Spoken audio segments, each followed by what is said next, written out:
Phone tapping లో task force మాజీ DSP Praneeth రావు సంచలన విషయాలు వెల్లడించాడు. 1200 మంది ఫోన్లను ట్యాప్ చేసినట్లు వాంగ్మూలంలో పేర్కొన్నాడు.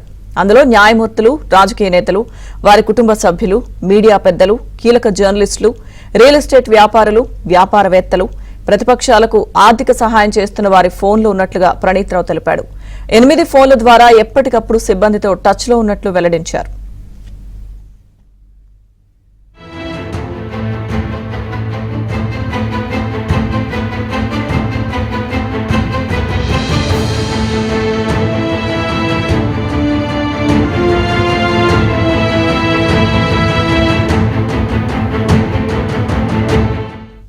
ప్రతిపక్షాలకు ఆర్థిక సహాయం చేస్తున్న వాళ్ల డబ్బులు ఎప్పటికప్పుడు పట్టుకున్నామని, ఎవరికీ అనుమానం రాకుండా హవాలా నగదు అంటూ రికార్డులో చూపించినట్లు ప్రణీత్ రావు తెలిపాడు.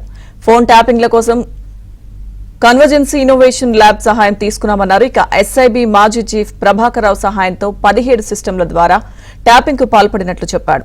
2 లాకర్ రూముల్లో 56 మంది సిబ్బందిని ఏర్పాటు చేసి ట్యాపింగ్ చేశామన్నారు. ఎన్నికలు ముగిశాక ఆపేసినట్లు పేర్కొన్నాడు.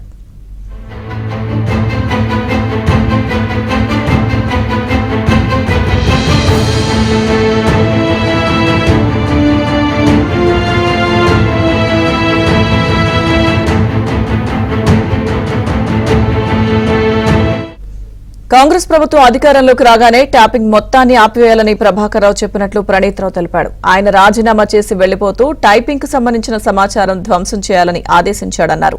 ఇక ప్రభాకర్ రావు ఆదేశాలతో 50 కొత్త హార్డ్ డిస్కులను తీసుకొచ్చామని, పాత వాటి స్థానంలో కొత్త హార్డ్ డిస్కులు ఫిక్స్ చేశామన్నారు. అటు పాత హార్డ్ డిస్కులోని 17 అత్యంత కీలకమైన సమాచారం ఉందని చెప్పాడు. అందుకే వాటిని కట్టర్తో కట్ చేసి ధ్వంసం చేశామని వాంగ్మూలంలో పేర్కొన్నారు ప్రణీత్ రావు. ఇక వాటిని నాగోల్, మూసారంబాగ్ మూసీలో పడేసినట్లుగా వెల్లడించారు. పెన్ డ్రైవ్లు, హార్డ్ డిస్కులు, ల్యాప్టాప్స్, అలాగే ఇతర ఎలక్ట్రానిక్ పరికరాల్లో ఉన్న డేటా మొత్తాన్ని ఫార్మాట్ చేసినట్లుగా తెలిపాడు.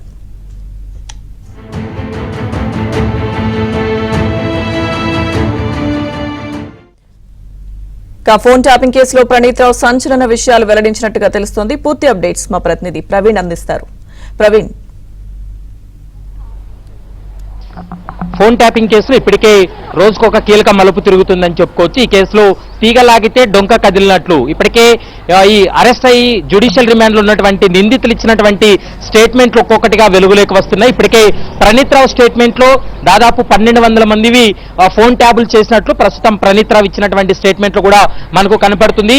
మొత్తం 8 సెల్ ఫోన్ల ద్వారా నిఘా కూడా పెట్టినటువంటి పరిస్థితి కూడా కనపడుతుంది. అందులో 3 సెల్ ఫోన్లు అధికారికంగా, మరొక 5 సెల్ ఫోన్లు అనాధికారికంగానే వీళ్ళు వాటిని నిఘా పెట్టి ఫోన్ ట్యాపింగ్ కూడా పాల్పడినటువంటి సంఘటన వెలుగు చూసిందని చెప్పుకోవచ్చు.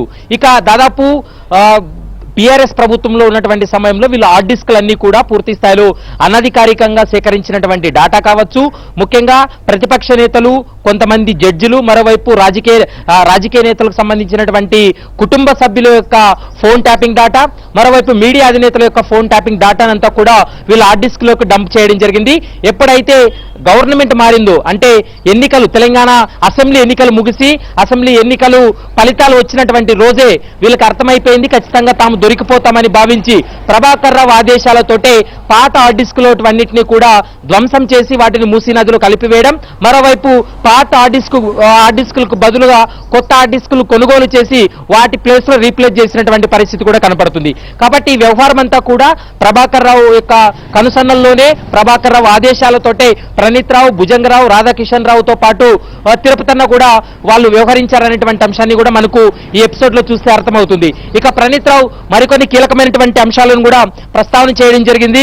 ఎందుకంటే ఈ కేసులో ముఖ్యంగా ఫోన్ ట్యాపింగ్ అనేది చాలా వరకు రాజకీయ నేతలకు సంబంధించినటువంటి కుటుంబ సభ్యుల ఫోన్ ట్యాపులు కావచ్చు, ప్రతిపక్ష నేతల ఫోన్ ట్యాపులు కావచ్చు, ముఖ్యంగా కాంగ్రెస్, బీజేపీకి సంబంధించినటువంటి ధన సహాయం ఎన్నికల సమయంలో ఎవరెవరు చేస్తున్నారనేటువంటి డాటానంతా సేకరించి వాళ్ళ ఫోన్లు ట్యాప్ చేసి ఆ నగదును తరలిస్తున్నటువంటి క్రమంలో సీజ్ చేశామనేటువంటి అంశాన్ని కూడా ప్రస్తుతం ప్రణీత్ రావు తన యొక్క స్టేట్మెంట్ లో కూడా ఇవ్వడం జరిగింది. ఇక దాదాపు 17 హార్డ్ డిస్కుల్లో అత్యంత కీలకమైనటువంటి సమాచారం ఉంది.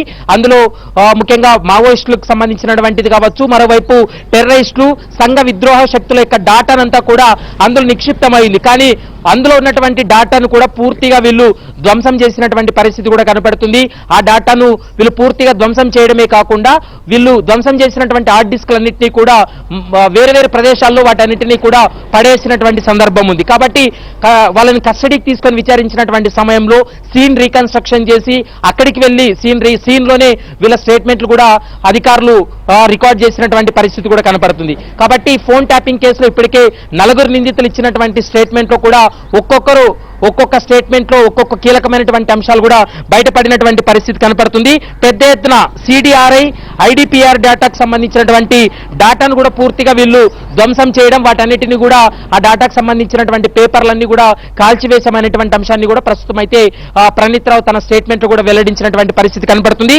మరోవైపు పెన్ డ్రైవ్లు కావచ్చు, హార్డ్ డిస్క్లు, మరోవైపు ఎలక్ట్రానిక్ వస్తువులన్నింటినీ కూడా పూర్తిగా ఎలాంటి సమాచారం లేకుండా వాటిని ఫార్మాట్ చేయడం, మరోవైపు ధ్వంసం చేసినటువంటి హార్డ్ డిస్క్లన్నింటినీ కూడా నాగోల్, ముసరాంబాగ్, మూసీ నదిలో కూడా పడివేశారు. మరికొన్ని ప్రాంతాల్లో కూడా వీళ్ళు పడేసినట్లు ప్రస్తుతం అయితే విచారణ అధికారులు కూడా గుర్తించినటువంటి పరిస్థితి కనపడుతుంది. కాబట్టి ఈ కేసులో ప్రభాకర్ రావును విచారించిన తర్వాత మరికొంత కీలకమైనటువంటి సమాచారం, మరికొన్ని సంచలనమైనటువంటి విషయాలు బయటపడేటువంటి అవకాశం ఉంటుంది.